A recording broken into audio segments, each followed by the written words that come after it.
Muy buenas a todos, bienvenidos a La Jam, un podcast hecho entre Tel Aviv y Barcelona. Somos Ofer Lashevitsky y Paul Sánchez, una vez más, aquí estamos. Shalom Paul, ¿cómo va ahí al otro lado? Shalom, Ofer, aquí estamos estupendamente. ¿Qué Muy tal? bien, ya vamos con el volumen 2, segundo episodio de este humilde proyecto, donde hablaremos de cosas israelíes, judías, mediterráneas y demás. Y bueno, en este caso vamos a hablar de un tema paradójico, como tantas otras paradojas que ocurren en Israel, y es su economía, ¿no? La economía de la Startup Nation, donde intentaremos pues hablar y debatir para entender cómo un país reconocido tan poderoso económicamente, sin apenas paro, ¿no? Con industrias punteras que son envidia de muchos países, pues a su vez tiene una cara B, y es que pues la vida se hace o se ha tornado especialmente complicada en términos económicos, sobre todo para la juventud, las familias jóvenes y demás. Si te parece, Paul, te paso la pelota y nos haces aquí un poco una intro del asunto que vamos a tratar hoy. Por supuesto, esta cara B concretamente tiene un nombre en hebreo y es Yoker Amihia. Estas dos palabras se han convertido en un buzzword desde hace ya fácilmente más de una década en Israel. Yoker Amihia significa el coste de la vida. El coste de la vida que se está volviendo año tras año más y más inasumible para especialmente los jóvenes y las nuevas generaciones de israelíes. El año pasado, en 2021, el Economist Intelligence Unit publicó un ranking de las ciudades más caras del mundo, organizadas por coste de vida, y colocó a Tel Aviv en el primer lugar. Es decir, en 2021 Tel Aviv fue nombrada la ciudad más cara del mundo, cosa que hizo muchos titulares, generó mucha conversación. Este año, este mismo índice se acaba de publicar la semana pasada, creo, hace muy poco, y Tel Aviv ahora ha bajado al tercer lugar, por debajo de Nueva York y Singapur, aunque el índice de este año es un poco, es un poco excepcional, ya que todas las ciudades del mundo hemos sido golpeadas por esta ola de inflación y los precios de los bienes de consumo han obedecido una lógica un poco tempestuosa. De todas formas, Nueva York y Singapur han empatado en primer y segundo lugar, con lo que técnicamente Tel Aviv seguiría siendo segundo, por así decirlo. Ujú. Veamos. Estos índices, estos análisis del coste de vida de las ciudades se pueden discutir. No hay una fórmula mágica para averiguar qué ciudad es más cara que otra. De hecho, este mismo índice se discute su veracidad, pero el hecho de que Israel es un país caro y concretamente Tel Aviv es una ciudad cara es un hecho que puede confirmar cualquier persona que haya pisado ese país. Un café vale por lo menos 4 euros, una cerveza en el bar vale más de O 6. casi 10, ¿eh? Si... Sí, ahora, Okay, ahora ya sí. estaba tocando los Sí, 10. pensad que yo estoy calculando hace 5 años, esto no para de subir. O sea, la economía israelí es una burbuja que no para y no para de crecer. Y no solo estamos hablando de los servicios y los bienes de consumo, también afecta al mercado inmobiliario, que también tocaremos. Comprar un piso en Israel, bueno, en Tel Aviv, tienes que desembuchar por lo menos 1 millón de euros, hipotecándote para toda la vida. Hay un sinfín de factores que contribuyen al encarecimiento de la vida en Israel. Seguro que iremos tocándolos en la medida de lo posible en la conversación de hoy. No somos economistas, ni mucho menos, ni expertos en la materia, pero Ofer y yo, aparte de periodistas, hemos vivido en Israel y tenido que ganarnos la vida ahí. Y nuestro invitado de hoy, Uri, también tiene una historia parecida a la nuestra. Uri, bienvenido a la Muchas YAM. gracias. ¿Puedes decirnos un poco sobre, bueno, haznos el elevator pitch de tu vida, preséntate un poco, tu background, cómo acabaste Porque tú eres israelí catalán igual que Ofer, según tengo Sí. entendido. Nací en Israel y cuando era bebé todavía mis padres decidieron vivir en Barcelona. Mi madre es de Barcelona, mi padre es israelí. Y bueno, yo crecí en Barcelona toda la vida y cuando terminé la uni, estudié traducción, me planteé, bueno, ¿qué hago? ¿Me quedo? ¿Me voy? ¿Para dónde voy? Y tal. Dije, oye, mira, he estado en Israel solo de vacaciones, voy a ver si encuentro algo que hacer para estar de forma más permanente. No definitiva, pero bueno, encontré un programa en la Universidad de Tel Aviv de Historia del Próximo Oriente, un máster. Lo empecé en 2006, ahí me mudé a Tel Aviv. El máster no lo terminé, pero acabé quedándome en Israel. Cuando el 2008-2009, con la crisis internacional bueno, de hace eso, 15 años, pues económica, pues el paro en España subió, bueno, sí, creo que los dos estabais en España. Bueno, Ofer seguro, y lo sufriría porque el paro se disparó creo que recuerdo, a 30% o 35%, una barbaridad.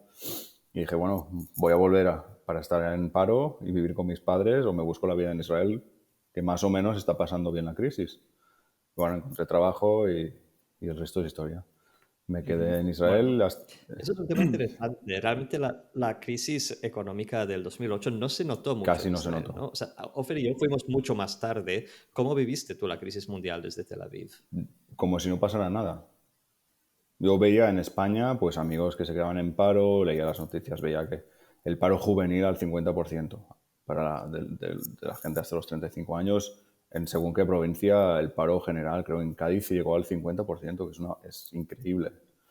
Eh, y en Israel, pues Israel seguía la suya. El shekel siguió fuerte, ¿eh? En todo el mundo. A ver, creo que la crisis esta fue debida a un tipo de hipotecas que estaban ligadas a no sé qué valores, historias financieras que solo entienden los banqueros. Y en Israel creo que este mercado no existía o era muy minoritario y la gente pues lo pasó. Se siguió creando trabajo. Yo encontré trabajo sin ningún problema en 2009 y buen trabajo además, o sea que no me puedo quejar. Y ya me quedé, bueno, conocí a mi compañera hace 7 años y nacieron los hijos en Tel Aviv, pero este año... Ofer, ¿quieres decir algo?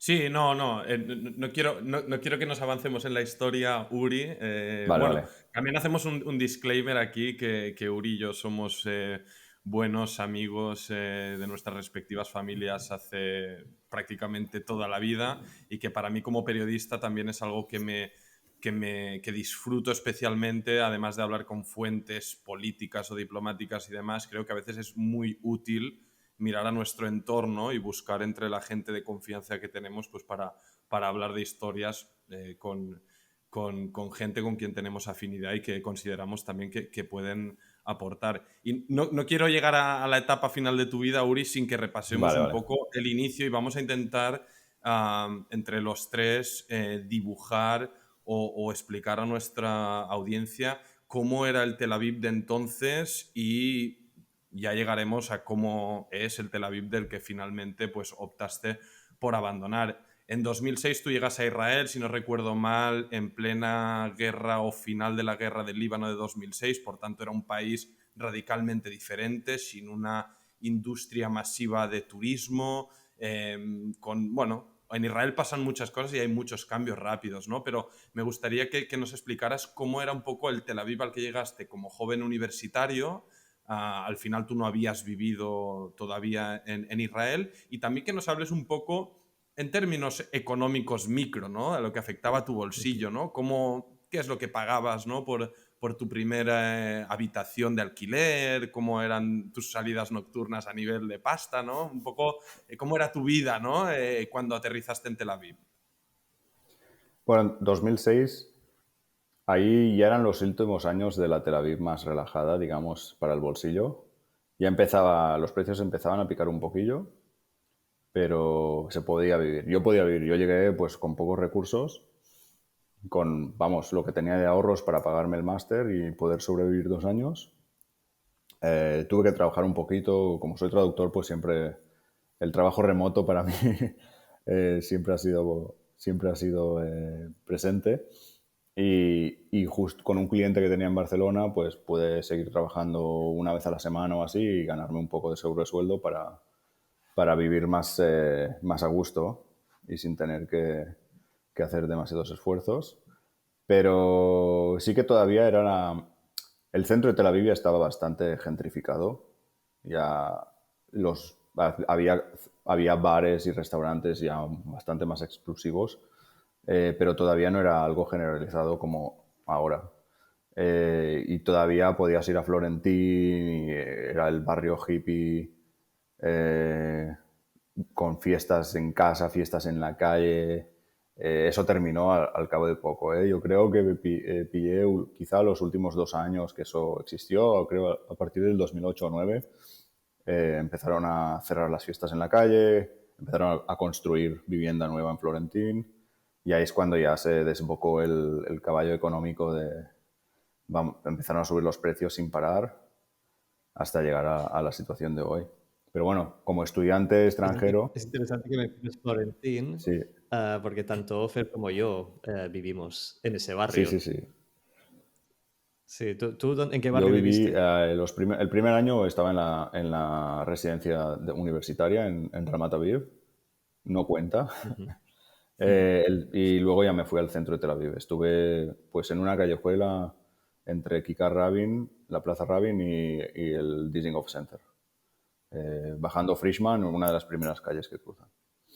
Y sí, Interesante. ahí estuve bien, viví 4 años, era un piso con 3 habitaciones, o sea, cada año con compañeros de piso nuevos, pero éramos tres y se vivía bien, era un piso grande.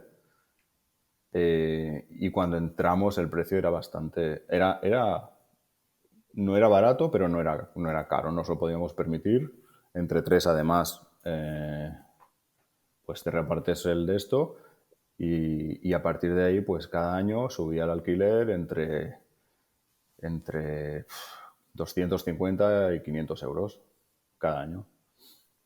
¿Recuerdas el precio Sí, inicial que yo entré pagabais? como realquilado de la gente que se marchaba. O sea, ellos se marchaban unos meses antes de finalizar su contrato y yo y dos amigos pues entramos y los sustituimos. Ellos todavía, en Israel durante muchos años los precios de la vivienda eran en dólares y como eran americanos pues pagaban en dólares. Pagan $900 por el piso. Un piso de 110 metros cuadrados o así en el centro de la ciudad. No es una Es- barbaridad. Está muy bien Hombre, preparado como con de lo de ahora, hoy, sí, claro. sí. Entonces nosotros firmamos ya el contrato, creo que entramos en junio y el contrato había que renovarlo en septiembre y nos lo cambiaron ya a shekels, pero pagábamos el primer año 4.500 shekels, que viene a ser unos 1.000 euros. Todavía un precio bastante asumible para el nivel de hoy. Para estudiantes de extranjeros del 2006 era lo máximo que nos podíamos permitir. Ujú. Y a partir de ahí, pues añade 500 o 1.000 shekels cada mes, o sea, 120 a 250 euros cada año, no 500 como he dicho antes, la matemática la tengo un poco olvidada. Y eso, yo entré a 4.500 shekels y cuando salí al cabo de 4 años, la gente que entró pagaban 7.000. O sea, casi se duplicó. Toma. Bueno, un 40% más o menos subió en 4 años el alquiler. Pues esto que has descrito es un fenómeno típico, el alquiler que Sí, sube sí, de sí, año a año, porque no hay un mercado de alquileres regularizado en absoluto. exacto. O sea, hay cero intervencionismo por parte del gobierno en el mercado de alquileres en Israel. Y como el coste de comprar un piso es tan prohibitivo, hay mucha gente que depende de los alquileres y esto da a los caseros pues un aliciente para cobrar lo que les parezca y irlo subiendo porque la demanda para vivir en Israel tampoco para de crecer. Sí, y era un edificio pequeño, 3 plantas, yo vivía en el tercer piso, no había ascensor, obviamente, ni parking en la calle. Y yo creo que hoy tranquilamente pide pues unos 12.000 shekels pero sin esforzarse y la gente matándose por entrar. Y conociéndola no habrá renovado nada, porque cuando vivimos nosotros ahí no había ni aire acondicionado.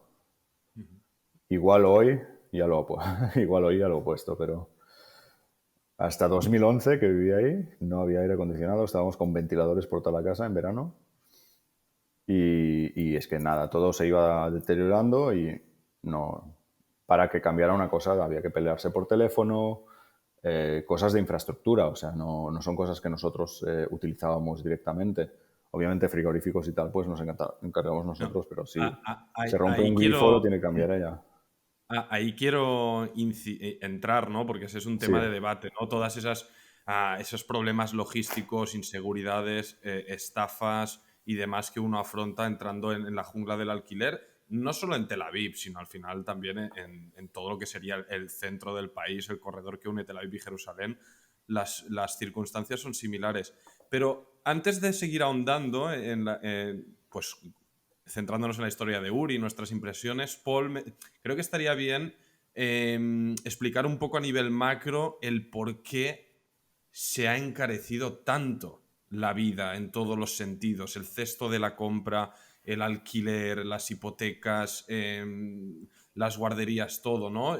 Tú y yo le llevamos comentando tiempo, ¿no? Este fenómeno de una economía a priori, ¿no? Neoliberal, pero donde todo el poder o la mayoría del poder económico al final se concentra en unas pocas manos, ¿verdad?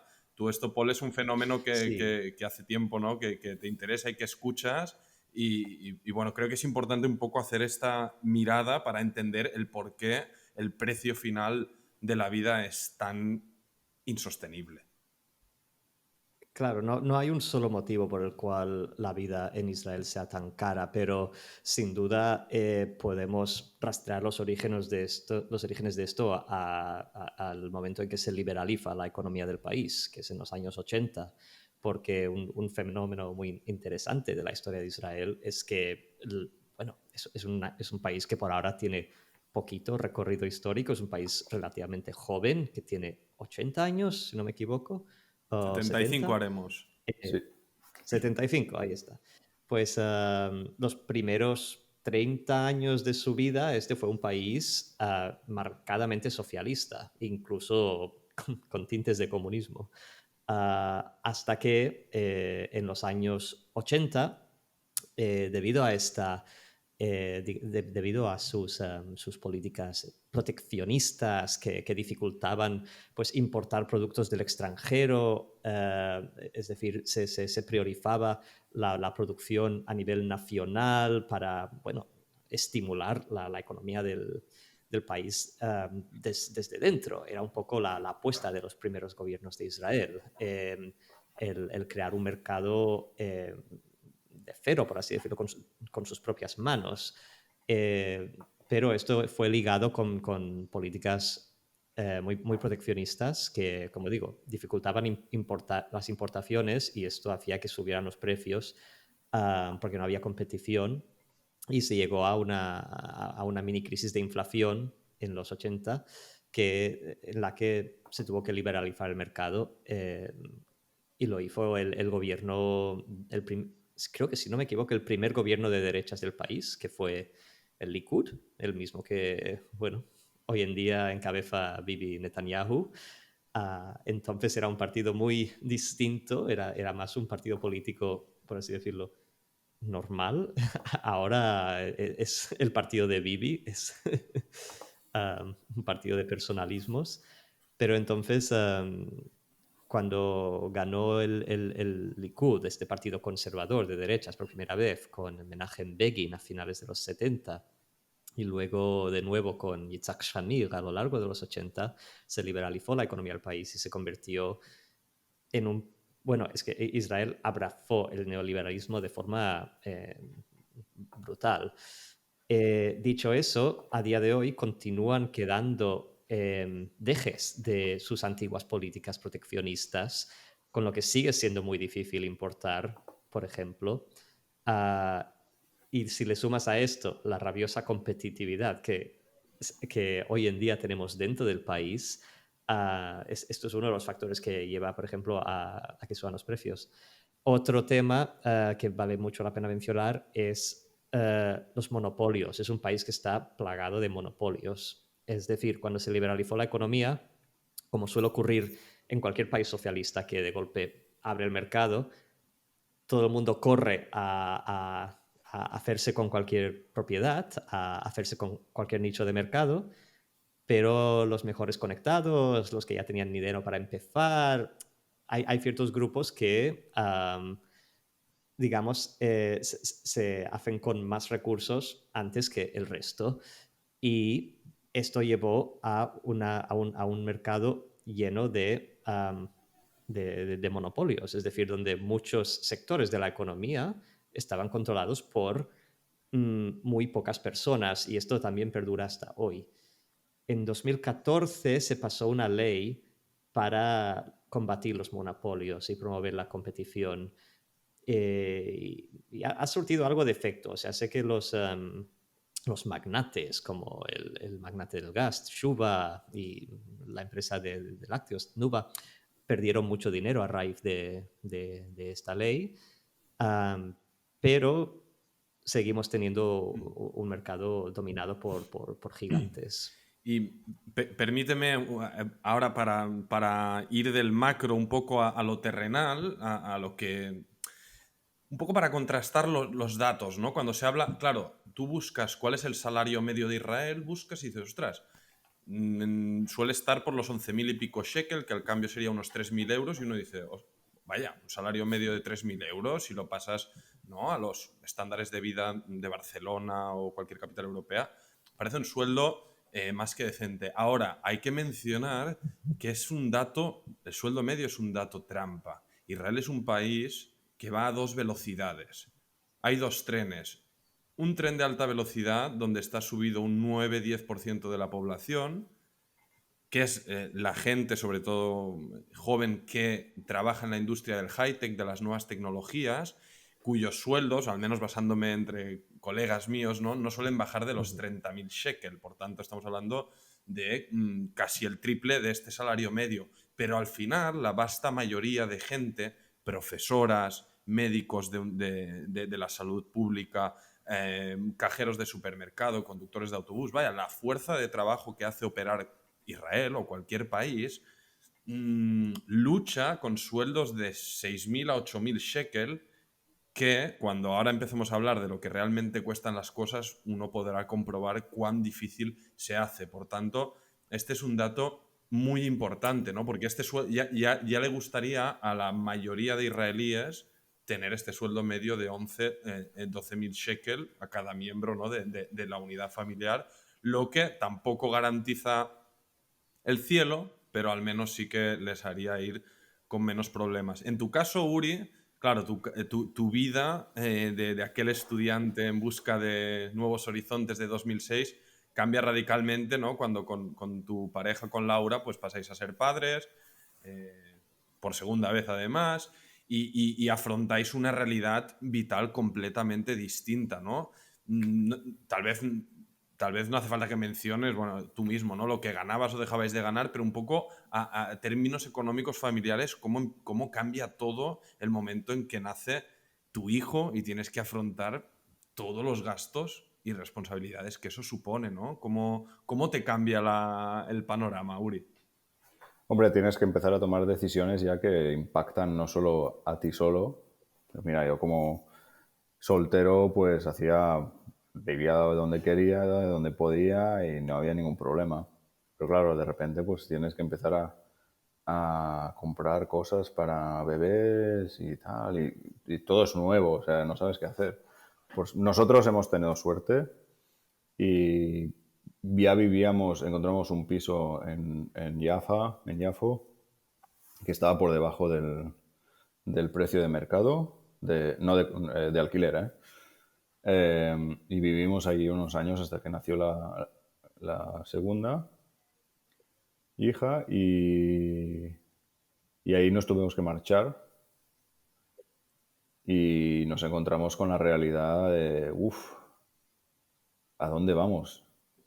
Tuvimos que dejar el piso, los propietarios lo Cuando dices necesitaban. tuviste que marchar, Tuvimos, perdón que te sí, corte, ¿por qué tuviste que los marchar? propietarios lo necesitaban para ellos. O eso es lo que nos dijeron oficialmente. Ah, Una pena ok. porque el precio estaba tiradísimo.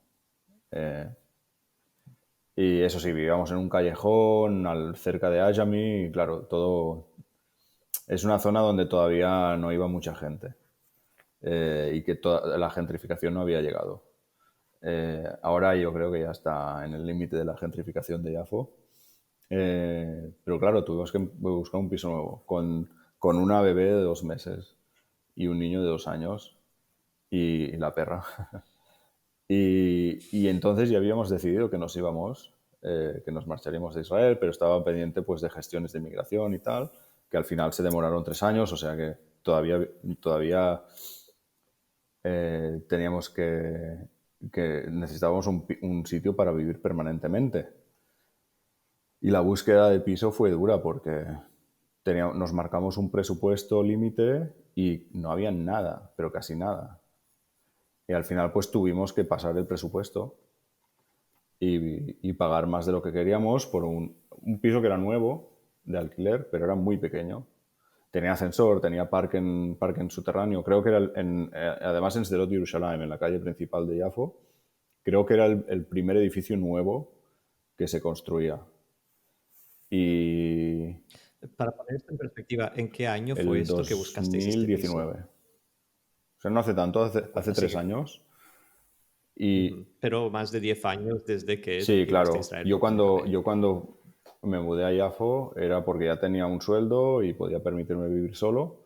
Dejé la vida de compañeros de piso y me busqué bueno, lo que pude.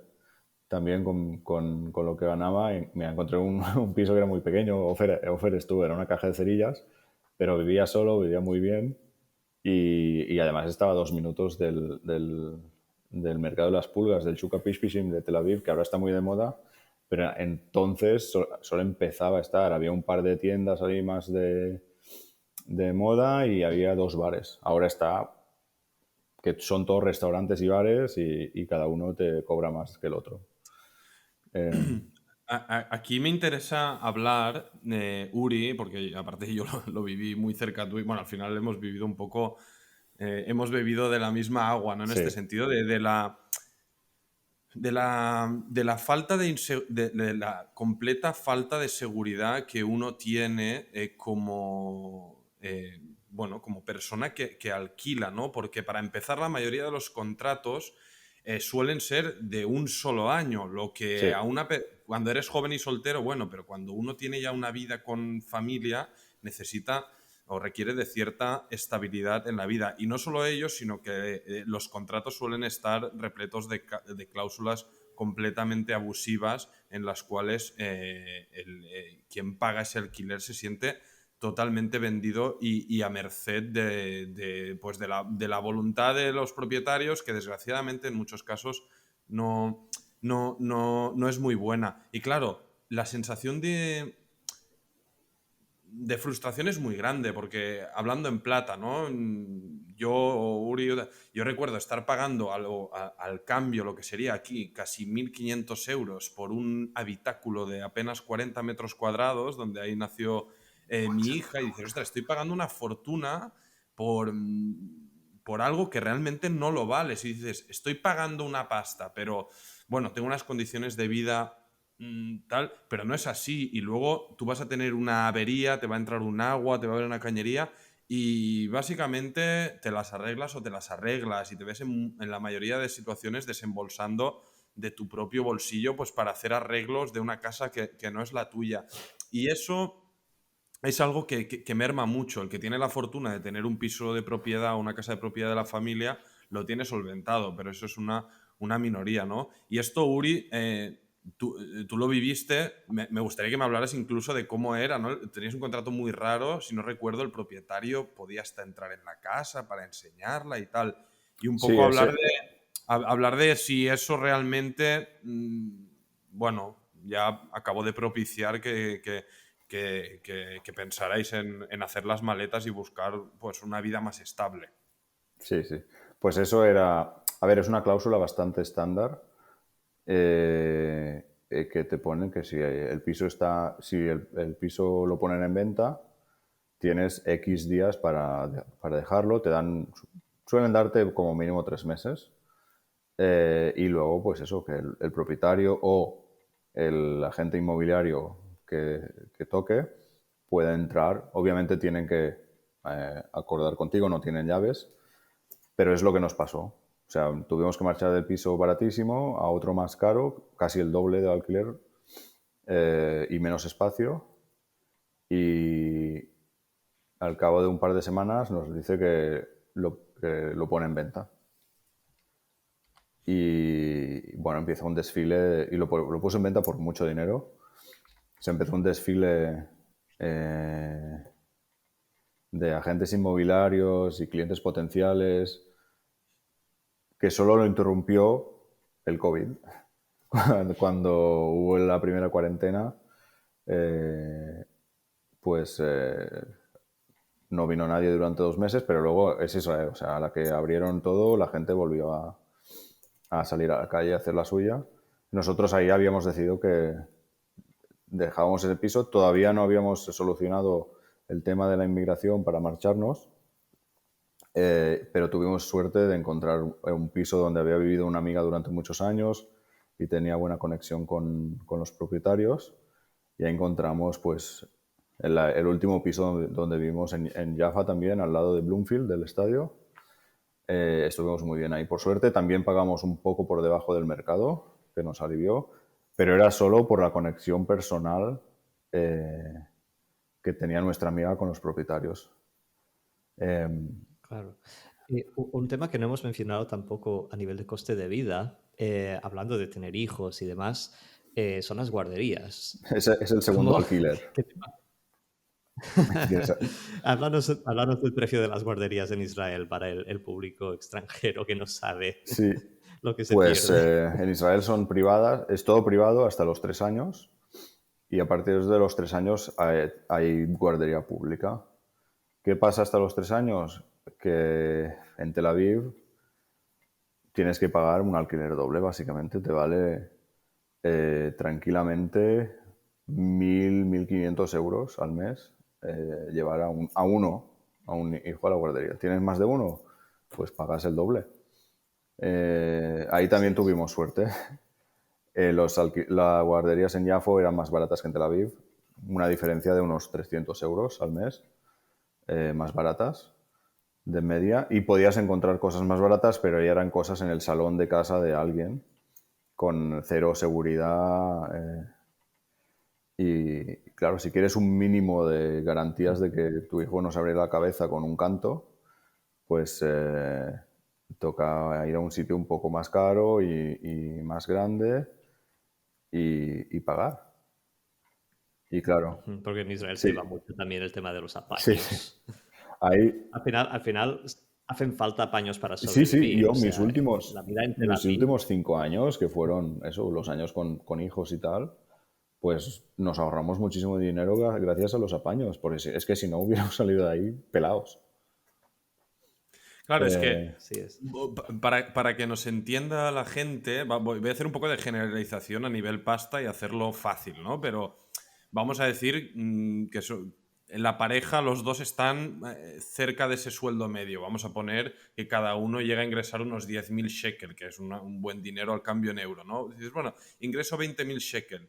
Un piso a día de hoy, 2022, estándar en la zona centro del país para vivir con 2 niños, de 8.000, no, 8.000 me parece Nada. barato ya. 8.000 me parece... He estado mirando grupos de Facebook antes de la Sí. conversación, no he Nada, visto no. nada por debajo Vamos a ir de 9.000. vamos a ir más a 9, 10.000. Y, Este año ha sido si, brutal. y si tenemos 2 niños, como es el caso de Uri, y va a los 4.000 shekel por niño, que es el estándar, tienes otros 8.000. Por tanto, tú arrancas el mes habiendo pagado el alquiler y solo la cuota de escolarización, ya te has quedado desplumado. Y a partir de ahí tienes que ir al supermercado, tienes gastos imprevistos, tienes un gato que lo tienes que llevar al veterinario, lo que sea. Quien Tienes que tiene alquilar un coche, coche, tal. Entonces, el gran problema al que se ve abocado la vasta mayoría de la población es vivir con la soga al cuello y, lo que es peor, vivir endeudado. Endeudado, en algunos casos, diría que de por vida. Y eso, a la práctica, produce una ansiedad muy... Un malestar obvio que afecta pues, a muchos aspectos de la vida, ¿no? La dificultad de ahorrar para pensar en el futuro, ¿no? De tener un pequeño bolsillo por si hay imprevistos. Y, por otra parte, obliga también a toda la población a matarse a trabajar y trabajar a unos niveles ¿no? de productividad, de horas o de acabar en un trabajo, ir a otro y tal, que por una parte es muy bueno, no todo aquí es malo. Los israelíes afortunadamente tienen una mentalidad de sobreponerse a las adversidades, de buscar soluciones, ¿no? De trabajar, porque al final no lo olvidemos, si no hay paro es porque la gente se queda sin trabajo un día y está corriendo a buscar el siguiente, y eso es una actitud que a mí personalmente me fascina y que es muy... Sí, es fácil encontrar Exacto, y que es trabajo, destacable. es Sí, fácil. sí, Pero, sí. Hay mucha confianza, no hay exacto, barreras. Sí, un mercado da, laboral súper dinámico, sí, sí, eso sí. pero dado todo esto, lo que es paradójico o no tan positivo es que gente tan preparada, ¿no? Y con buenos trabajos y buenas carreras y demás, pues llegue a un punto de su vida, que es este punto decisivo a los 30 y pico, 40, cuando dices, hostia, ¿cuánto tiempo voy a estar pagando 2.500 euros de alquiler para tirar a la basura, como se dice popularmente, ¿no? Y tal y cual, y bueno, sí que te ves y el debate en nuestro entorno de nuestros amigos israelíes mucho es ese, ¿no? De decir, ostras, pues tal vez ha llegado el momento de hacer la maleta o en nuestros casos pues ya llegó, ¿no? Y esa es una paradoja otra de las paradojas de Israel. No sé, Uri, en vuestro caso a nivel económico y familiar, ¿cuál es el contraste que vivís pues una vez haberos alejado de esta presión económica israelí, ahora que habéis dado un salto a otro país que es Canadá, que es el país de origen de tu pareja, de Laura?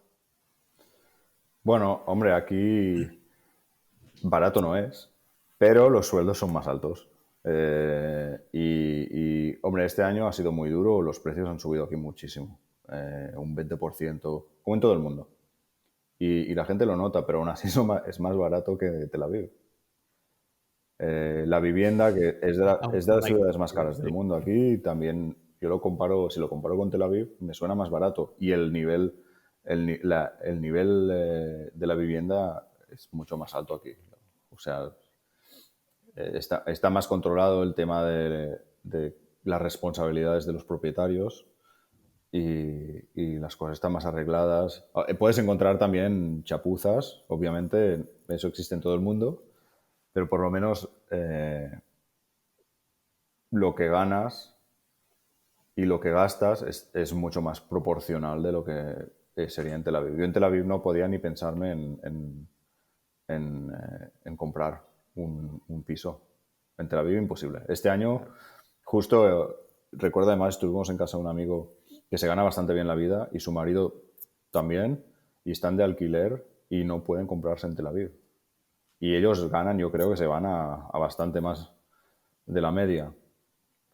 Eh, Paul, dime.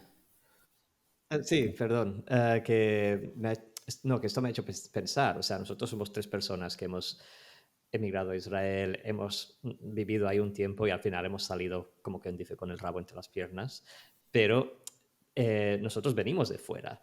Lo interesante de Israel ahora mismo es que hay muchos israelíes que también están dejando el país por esta dificultad económica y esto es también por un tema del crecimiento desbocado de la población. O sea, porque más o menos, a ver, si tienes familias nucleares aquí como en España, donde cada familia tiene, yo qué sé, 2 hijos de media, pues más o menos sabes que podrás contar con la propiedad de tus padres en algún momento, por así decirlo. Pero en Israel, donde la media de hijos, digamos, está por encima de 3, si los padres quieren, digamos, ayudar a sus hijos a hipotecarse, ayudarles a comprar una propiedad, claro, con los precios de los pisos siendo lo que son, y luego tener que pagar o ayudar a cada hijo, al final esos padres se van a quedar con muy poco al final de su vida y, bueno, el día que dejen a sus hijos, esos hijos se van a quedar todavía más desamparados, con lo que cada generación, digamos, está... depende de un número decreciente de riqueza que no consiguen compensar trabajando porque siguen subiendo los precios. Y a mí me gustaría añadir, a veces cuando se habla de la carestía de la vida en Israel o en cualquier lugar, se suele apuntar a, bueno, si no puedes vivir en Tel Aviv o en Madrid, vete a un lugar más barato, ¿no? Pero aquí quería ligar a cuando hablábamos de esos controles de los monopolios. Al final se estima que más de una tercera parte de la economía, de lo fundamental de la economía, está en monopolios, por tanto no hay competencia, por tanto pueden hacer y deshacer con los precios lo que le dé la gana. Hay que mencionar que, bueno, yo como periodista ahí dando vueltas dices, vale, a mí ir al supermercado y pagar 8 o 10 euros por una cuñita de queso o, bueno, me viene a la cabeza, o sea, precios que ahora me pongo a calcular en shekels que son una verdadera barbaridad. Ese mismo precio lo tenías en Tel Aviv, pero también en Kiryat Shmona, que es al norte del país, lo que se denomina la periferia, y donde viven... Claro, Israel es un país socioeconómicamente muy desigual. Es decir, en la parte costera, en el Tel Aviv y al norte de Tel Aviv, vive, pues, digamos, la gente más rica. De hecho, Tel Aviv, junto a Dubái, son las capitales de Oriente Medio con mayor concentración de millonarios, y es un dato, bueno, muy llamativo y espectacular, pero eso es una minoría, ¿no?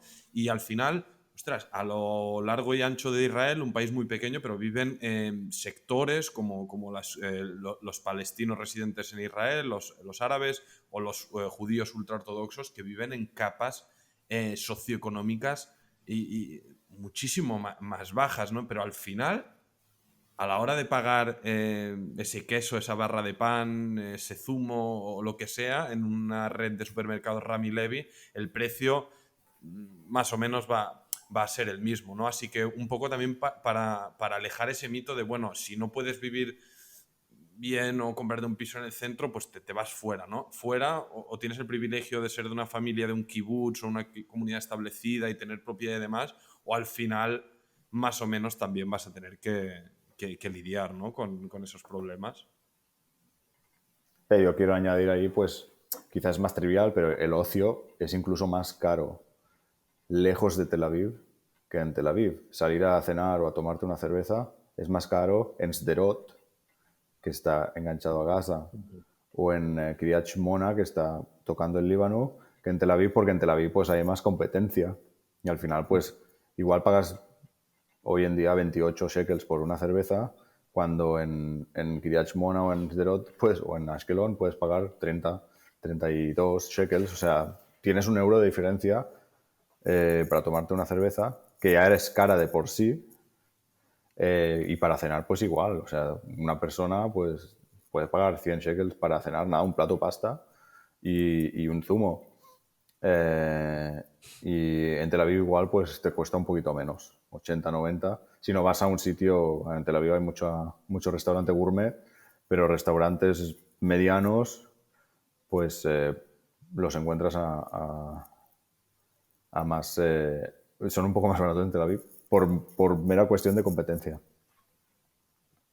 Aunque sí que hay un lugar en Israel donde donde todo es más barato, incluido el ocio.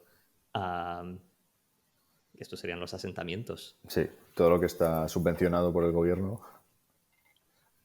Sí.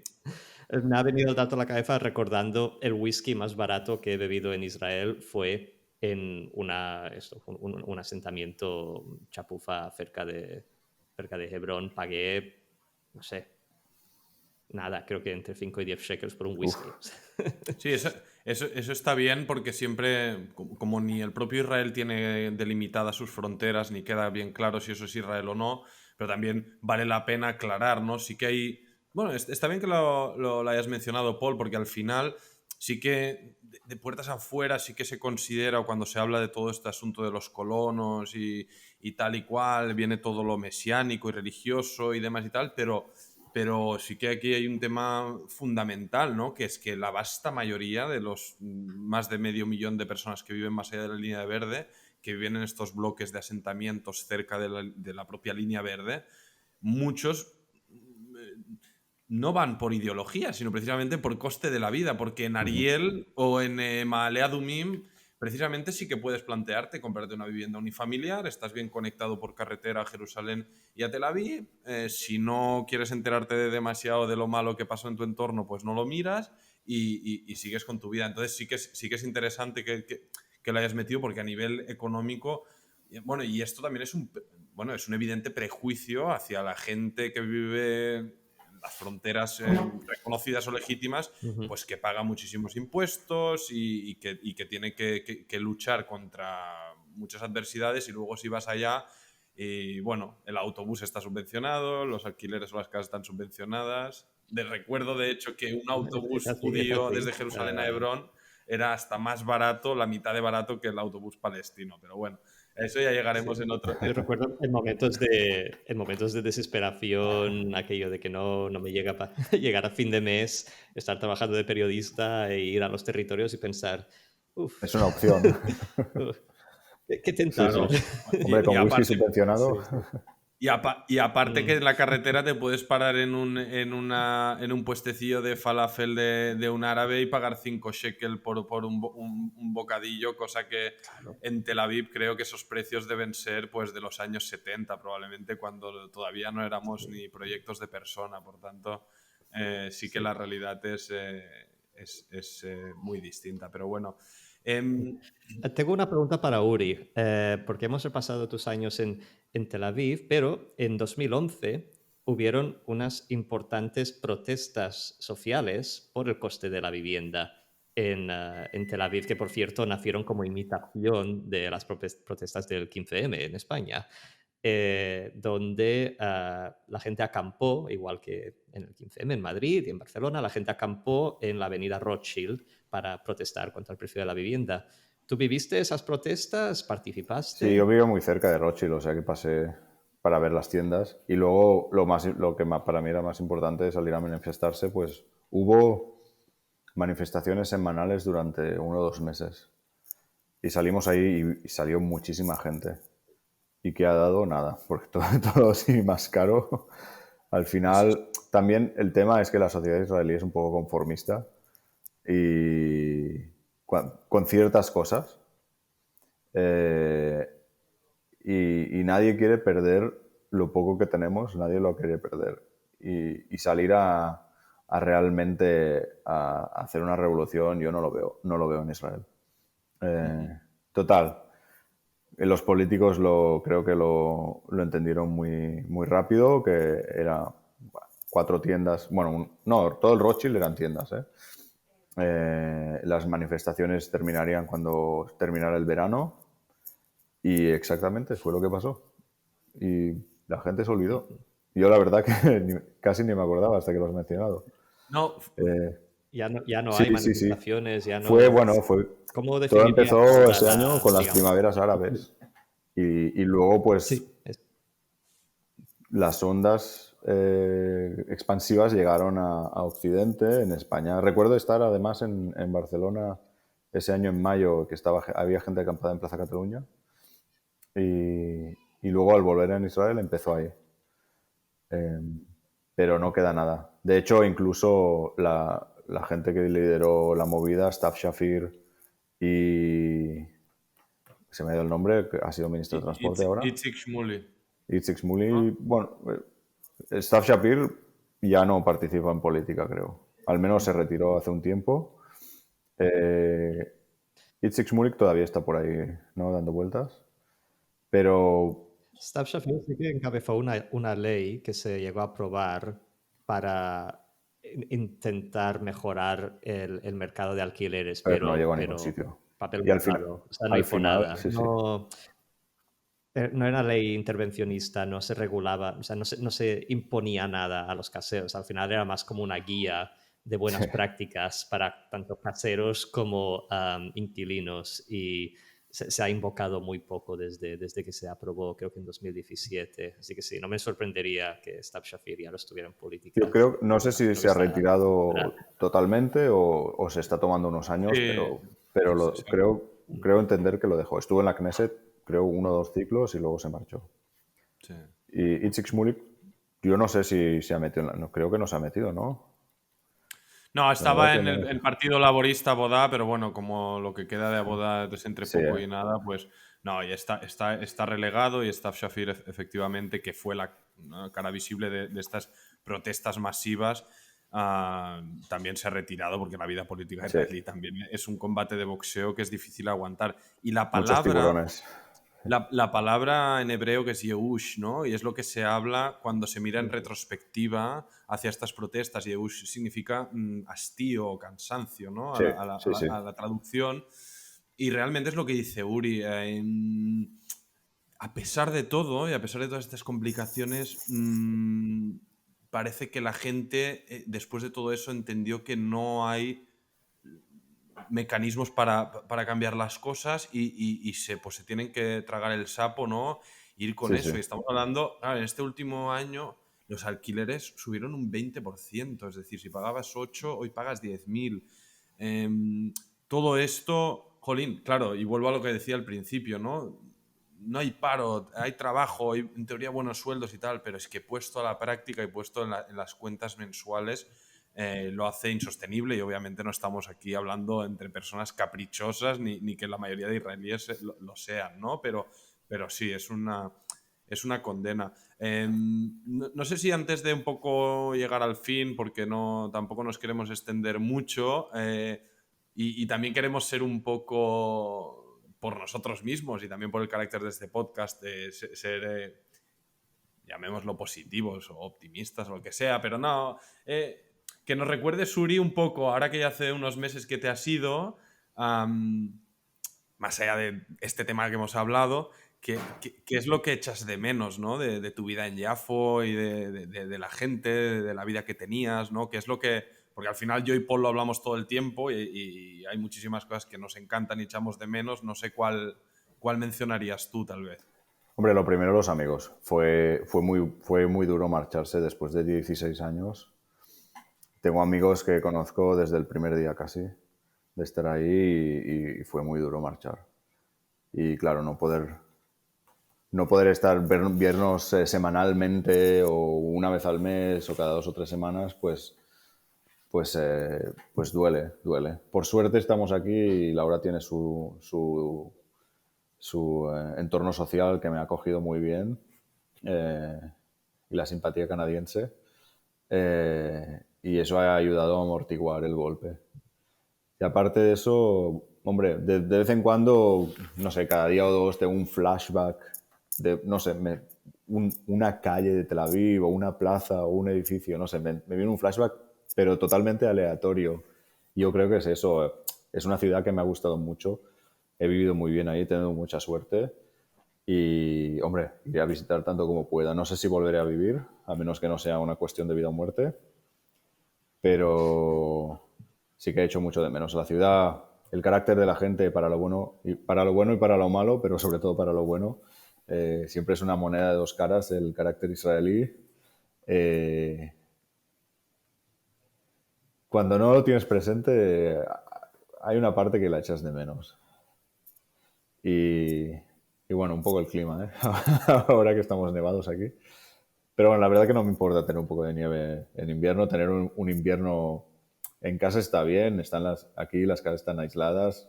Pones un poco la calefacción y estás en la mar de bien. Yo recuerdo en Tel Aviv que no había calefacción centralizada. La vivienda vieja no tiene nada. Y Las sí, casas de tenías que poner las dormitorios. estufas eléctricas esas que calentaban 1,5 metros alrededor, pero si te ibas más allá ya no te llegaba. Eh, pero bueno, sí, son muchas cosas y la verdad, pues espero poder ir a visitar tanto como pueda, sobre todo por los amigos, pero también para los lugares que han sido parte tan importante de mi vida en los últimos 16 años. Sobre todo en Tel Aviv Yafo, pero otros sitios de Israel que siempre apetece ir a visitar. Supongo que en esa añoranza, bueno, al menos y yo creo que debe ser compartida por los tres, ¿no? Esa intensidad, ¿no? De que la vida ahí pasa muy intensamente y te pasan muchas cosas y cuando sales de esa burbuja, de repente todos los tempos bajan y tú vas acelerado, ¿no? Y te ves Sí, un sí, sí, poco sí. descolocado. Y y especialmente en Tel Aviv, ¿no? Tiene un magnetismo y la gente es tan descarada y hay tanto desparpajo que Sí, tú sí, pues sí. te lanzas como pez en el agua y es muy, muy fácil, ¿no? Conectarte a esa onda. Y realmente yo siempre digo, ¿no? Que lo mejor de ahí, de Tel Aviv, es eso, ¿no? Es lo antropológico, lo humano, ¿no? No es que Sí, ese sí. edificio donde yo vivía y pagaba un pastón y era un lugar que se hacía trizas, molara mucho, ¿no? Lo que me gustaba era esa electricidad, ese magnetismo de la gente y Exacto. creo que eso a todos nos La energía engancha. del lugar, sí, sí. Sí, sí. Sí, y eso, y tener que planear las cosas. Oye, la espontaneidad de Israel aquí no existe. Aquí tienes que planear todo a semanas y meses vista y no estoy acostumbrado ya. Mira que siempre Claro. fui en Barcelona era más de planear las cosas y tal. Pero en Israel lo pierdes. Decides ahora, me voy a ir para aquí, voy a hacer tal. Llamas a un amigo, oye, que vengo tal. Aquí no lo puedes hacer. Aquí tienes que mirar el calendario y decir, oye, ¿cuándo te va bien? No sé qué. Tengo ahí entre las 4 y las 6 de la tarde del 4 de febrero, me va bien quedar. Y bueno, pues lo marcas en el calendario y luego te tienes que acordar. Qué Pero bueno. bueno, mira, hay cosas Hay buenas y hay lecciones que cosas malas aprender. en todos los lugares. Y aquí, la verdad, llevamos 4 meses y de momento nos ha ido bien, por suerte. Eh, esperamos, pues, eso, que dentro de un año así, pues ya sea casa nuestra, eh, el hogar, que los niños estén, bueno, ya están bastante bien ubicados aquí, pero que acaben también de disfrutarlo como si fuera su casa y nada, crecer desde aquí. Fantástico. Pues que amén a todo lo que dices y que se cumpla lo que dices y que mucha más gente también tenga su experiencia en Tel Aviv. Yo deseo que la gente lo siga Ojalá, sí. conociendo. Y bueno, si la situación lo continúa permitiendo, a lo mejor se está acabando una época, a lo mejor se está acabando la época de ir de Sí, ¿eh? guiri, a lo mejor nos enfrentamos a un nuevo Dubái. O estará Ben Gvir en el aeropuerto mirando si eres judío puro la abuela materna Uy. no era judía, no era Ese, suficiente judía. ahí entraremos. Ahí estamos esperando con Paul un poco el desarrollo de los acontecimientos, pero también sabemos que la prensa, tanto israelí como internacional, es muy alarmista. Ahí vamos a dejar que se consolide la cosa, si hay Medina Talaja o no, y le dedicaremos uno o muchos capítulos. No sé, Paul, si yo creo que más o menos hemos hablado de lo que queríamos hablar y creo que podemos despedirnos aquí. Desearle Beatzlajá a Uri, a Laura y a los críos, a Muchas Félix y a gracias. Ella, ahí que no se mueran de frío en Canadá. Y nada, a nuestros oyentes, pues desearles que les guste, que les sea interesante. Podéis suscribiros a este nuevo canal que fundamos y en el que hemos publicado este vídeo en Alayam, compartirlo con la gente que creáis que le pueda interesar y será hasta la próxima. Un saludo, Uri. Un saludo, Paul. Muchas gracias a vosotros. Mucha suerte con el podcast y con lo demás en la vida. Y vamos hablando. Bueno, hasta la vista. Venga, Chao, Paul. Chao, chao. Uri. Leitraot.